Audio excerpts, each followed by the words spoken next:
Authored by veteran chemistry teacher Abdul Shakur, these two textbooks provide all the essentials that would not only enable students to master grade 11 chemistry, but to excel at the next higher level in this subject.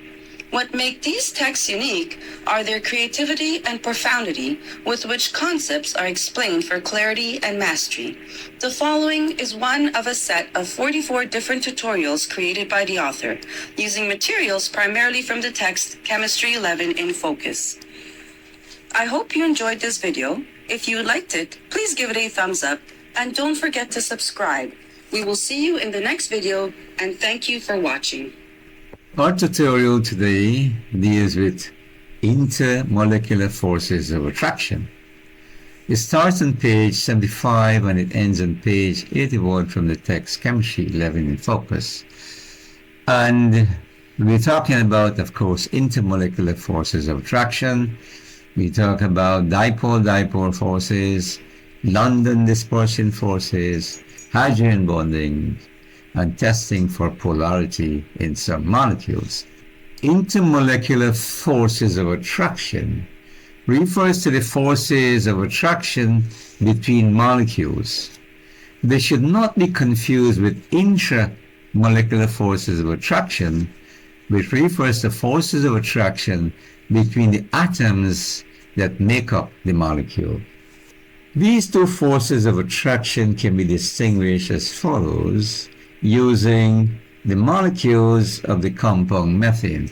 So these are molecules of the compound methane here. This figure on the left shows the covalent bonds that are formed between this carbon atom here and these four hydrogen atoms, and which are responsible for maintaining the integrity of this molecule.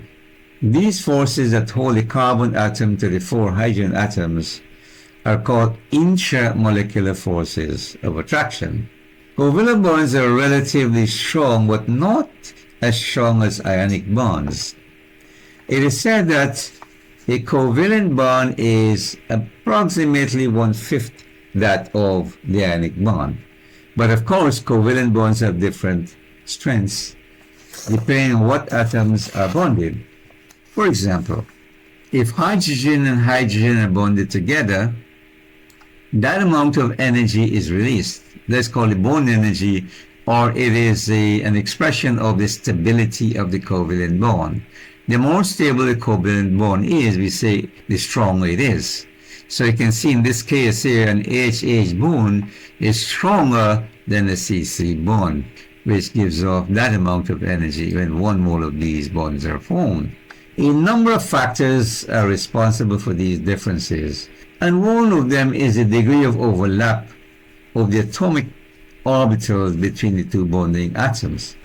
Now, if you can recall well, when a covalent bond was formed between two hydrogen atoms, it was the overlap of these orbitals here that created a region between the two nuclei here that was highly negative, and it was that great intensity of negative characteristic that was developed there that was responsible for bonding these two nuclei together. See, as we said, these negative charge would attract these positive charges on the nuclei there, and that is what creates a covalent bond here. So definitely, if you have a greater degree of overlap here, a greater amount of negative charges will be created here to attract these positive nuclei here. That's why, depending on the degree of overlap, that will determine the strength of the covalent bond that is formed here.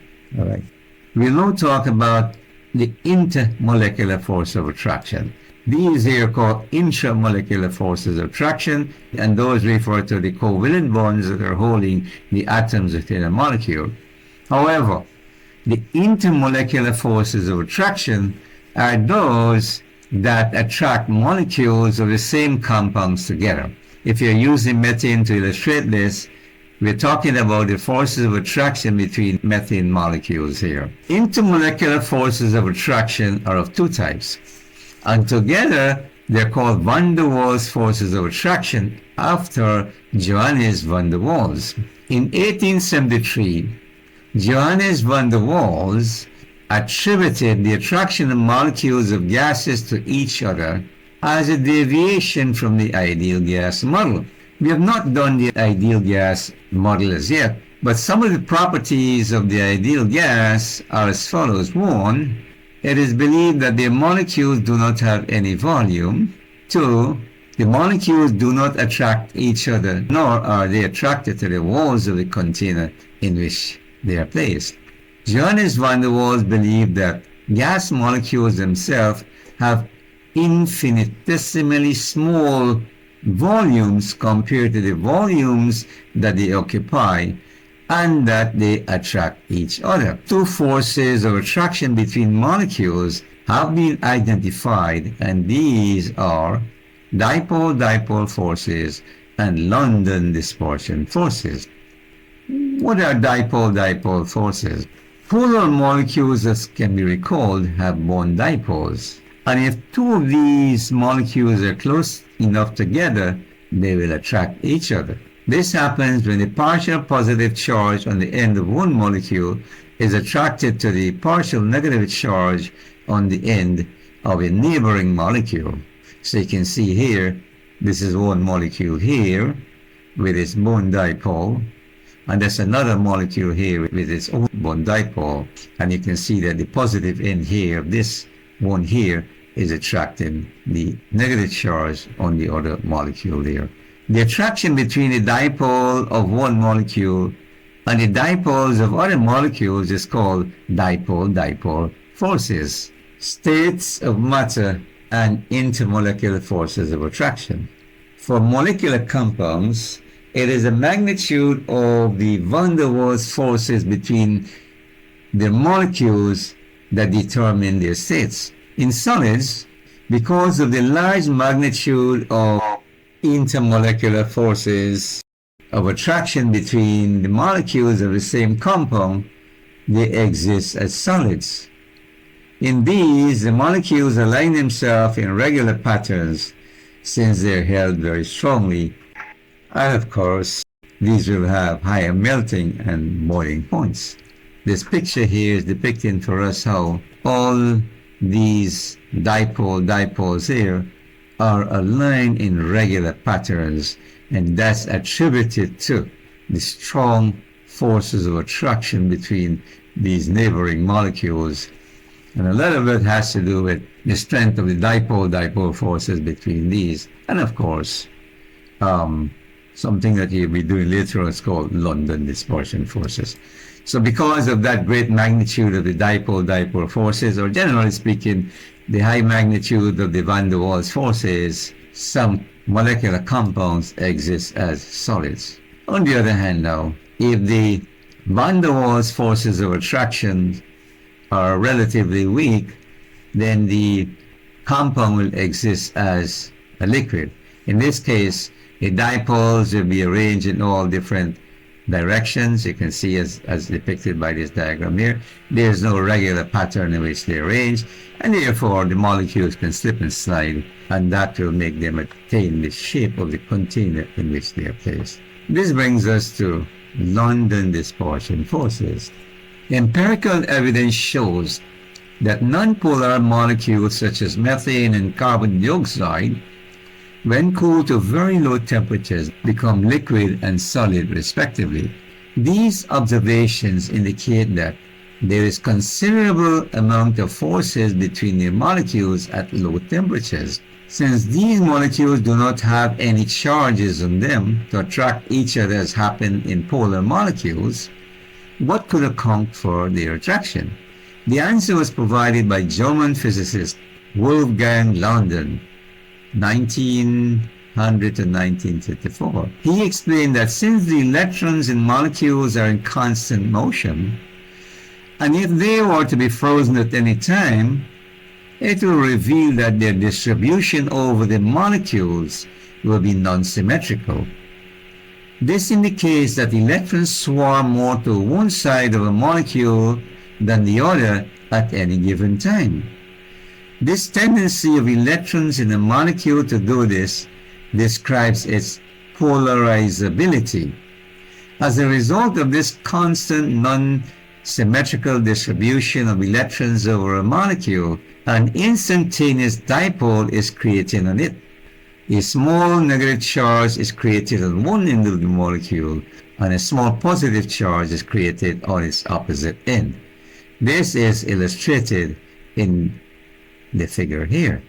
This figure depicts how an instantaneous dipole is created in the molecule. As the electrons swarm to the right side of this molecule here, a small negative charge is created there. Because of this shift of the electron from this side of the molecule to the other side, to the right side, the positive nucleus, this positive nucleus here, manifests itself as a small positive charge on this left side of this molecule. This happens in an instant, and it is temporary. It is said that an instantaneous dipole is created on the molecule. Induced dipole. If a molecule, like this one here, with its instantaneous dipole, is next to a neighboring molecule, it induces a dipole on it as illustrated in this figure here. As you can see here, the electrons on this side of this molecule here repel electrons away from this side of the molecule to that side there. As a result of that, this positive nucleus here is isolated and thus manifests itself as a small positive charge on this side of the molecule. And because a dipole is now induced on this molecule here, where you're having this small negative charge on this side of the molecule facing this small positive charge on this side of the molecule, there's some degree of attraction here. And this is what is responsible for attracting non-polar molecules together. So it said that these forces are short-lived, appearing and disappearing continually with lightning speed. Intermolecular force of attraction and boiling point. This table here shows the relationship between the masses of nonpolar compounds and their boiling points. In this column here, you're seeing examples of the nonpolar molecules. All of these molecules here are nonpolar, as can be recalled.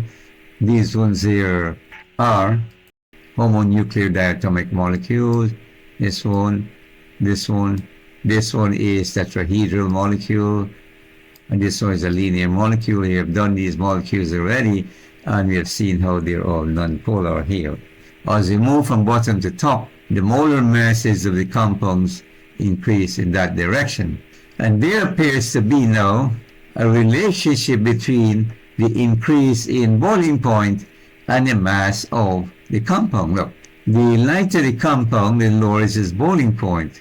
As the compounds become more massive, you can see that the boiling points increase as you move in that direction there. Iodine with the greatest molar mass has the highest boiling point here when compared with hydrogen with the least molar mass and the lowest boiling point here.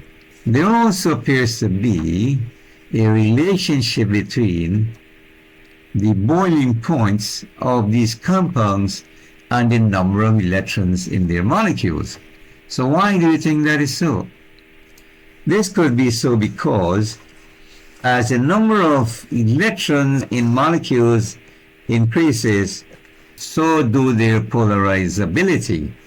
That means that greater instantaneous dipoles can be created. You have a greater swarming of electrons from one side to the next. You have greater induced dipoles on neighboring molecules, and therefore you have greater intermolecular forces of attraction. And obviously, you're going to have higher boiling points for these types of compounds that have larger number of electrons. All what I said is contained in these paragraphs here, okay? Another factor to take into consideration about the boiling points of compounds, apart from its number of electrons, it is the shapes of the molecules. In organic chemistry, you'll be taught about isomers. These are compounds having molecules with the same formula but different shapes. As you can see here, the molecules on the left are spherical in shape. And so because of this spherical nature, they have less surface area facing each other to induce dipoles on neighboring molecules. Of course, this compound here will have a certain boiling point. However, the molecule on the right, as you can see, are oval-shaped and are thus having greater surface areas facing each other to induce bigger dipoles on neighboring molecules that results in greater intermolecular force of attraction between these molecules than these one here, and therefore expect these to have higher boiling points. Are London dispersion forces also present in polar molecules? The data in the following table will show us. This column here shows 3 hydrides with their respective molar masses. As you can see, their molar masses increase from bottom to top.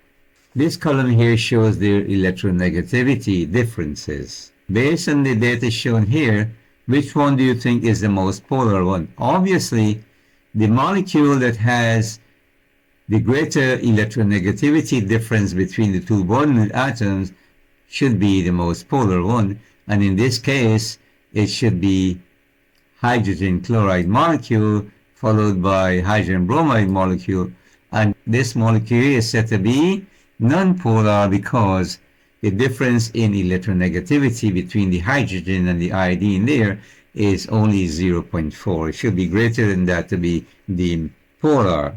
So based on what you're seeing here, which is the most polar molecule?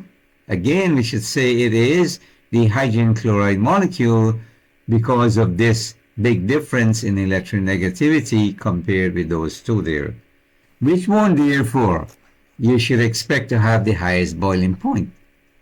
It should be the compound where the molecules are having the highest polarity. If you say that you expected hydrogen chloride molecules to have the highest boiling point, then you are correct. But look, see? Look what is happening here. We can see the reverse is happening here. Look at the boiling point for hydrogen chloride. It is negative 85. That for hydrogen bromide is negative 67, and this one here is negative 36 degrees. So you can see as you move from bottom to top, there's an increase in boiling point. So it is opposite to what we expected. So how do we explain this anomaly? It all has to do with the large increase in London dispersion forces of these molecules here. See this? Look, as you move from bottom to top, because the molecules are increasing in molar mass, there's a big increase in London dispersion forces. And it will appear, therefore, that the gain in London dispersion forces overwhelms the dipole-dipole forces. The London dispersion forces that are gained by hydrogen bromide and hydrogen iodide are more than dipole-dipole forces between the hydrogen chloride molecules. So what can we conclude from that? Look, both of these molecules here are polar, but we can see that this one is having a higher boiling point than this one, all because the molecules are attracting each other by greater London dispersion forces. We can safely say that polar molecules are not only attracted by dipole-dipole forces, but also London dispersion forces. All of that is given in this paragraph here. You can pause the video and read that. We will now discuss the concept of hydrogen bonding. Hydrogen bonding is a special type of attractive force between the hydrogen atom covalently bonded to a highly electronegative atom, such as oxygen, nitrogen, or fluorine, and a lone pair of electrons on a highly electronegative atom on the same molecule as happens in protein molecules or in a neighboring molecule. It would appear that only certain elements are capable of creating hydrogen bonds when they react with hydrogen. And these are oxygen, nitrogen, and fluorine. It is said that these atoms are small and electronegative enough such that when they bond with hydrogen, they create a highly polar bond with it. And when that happens, it makes the hydrogen on the molecule acquire a small positive charge. Let's unpack this by looking at the water molecule. So here is your oxygen atom. This is said to be a highly electronegative atom, and it is bonded to these two hydrogen here. Because of this high electronegativity difference between the hydrogen and this oxygen here, this hydrogen here acquires a small positive charge. Both of these will acquire small positive charges. Now this is what happens. Because of this small positive charge here on the hydrogen atom, is attracted to a lone pair on a neighboring molecule here. So if you have another water molecule here, you can see this oxygen here is having two lone pairs of electrons. And because they're also highly negative, this hydrogen here will be attracted to that, and this bond between this hydrogen and this pair of electrons here is called hydrogen bond. This is how hydrogen bonds are formed. These are the two examples to show you again how hydrogen bonds are formed. Of course, we've spoken about this already, how this becomes slightly positive here, and it can bond with a lone pair on a neighboring molecule, such as ammonia here. This is one of the reasons why ammonia is so soluble in water, because of the numerous amount of hydrogen bonds that can form water. This other example here shows how a hydrogen bond is formed between the hydrogen from water molecule and the lone pair from this hydrogen fluoride molecule here. Okay, so note these are the only three elements here that can form hydrogen bonds. All right, just come back a little bit to this figure here.